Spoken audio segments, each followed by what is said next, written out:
அண்மை செய்திகளை பார்த்து வருகிறோம். புதுச்சேரியில் கட்சி நிகழ்ச்சியில் கலந்து கொள்ள சீமான் சென்று கொண்டிருக்கக்கூடிய சூழலில் அவரை முற்றுகையிடுவதற்காக தபேதிகவினர் பதாகைகளுடன் காத்திருக்கிறார்கள். இது தொடர்பான விவரங்களோடு இணைகிறார் செய்தியாளர் கிருஷ்ணா. அவரிடம் பேசலாம். வணக்கம் கிருஷ்ணா, விவரங்கள். புதுச்சேரிக்கு வருகை தரும் சீமானை கண்டித்து தந்தை பெரியார் திராவிட கழகம் முற்றுகை போராட்டத்தில் ஈடுபட தயாராகி வருகின்றனர்.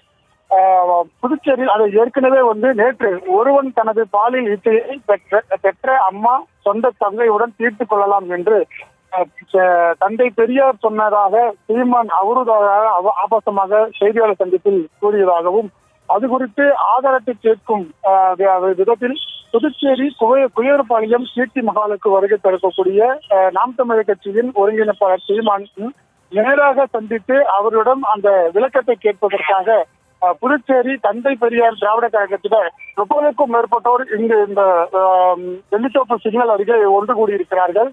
சரியாக 11 மணி அளவில் அவருடைய நாம் தமிழர் கட்சியுடைய ஆலோசனை கூட்டமானது டெல்லியின் வீதியில் இருக்கக்கூடிய கீர்த்தி மகாலில் நடைபெற உள்ளது. இதற்காக நேற்று இரவு 100 அடி சாலையில் உள்ள சன்மே ஹோட்டலில் அவர் தங்கியிருக்கிறார். சரியாக 11 மணி அளவில் இந்த கீர்த்தி மகாலுக்கு வரக்கூடிய சீமானை முற்றுகையிட்டு அந்த விளக்கத்தை கேட்பதற்காக தந்தை பெரியார் திராவிட கழகத்தினர் 30க்கும் மேற்பட்டோர் இங்கு கூடியிருக்கிறார்கள். அது சீமானை கண்டித்து பதாகைகளையும் அவர் ஏந்தி தங்களுடைய கண்டனத்தையும் தெரிவித்திருக்கிறார்கள்.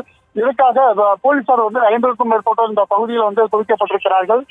பேரிகார்டுகள் அமைக்கப்பட்டு அவர்கள் தடுத்து நிறுத்தப்பட்டிருக்கிறார்கள். அவர் சீமானை வரும்போது அவர்கள் இந்த கோஷங்களையும் அவர் விளக்கத்தையும் கேட்பதற்காக இந்த முற்றுகை போராட்டமானது நடைபெற தயாராக இருக்கிறது.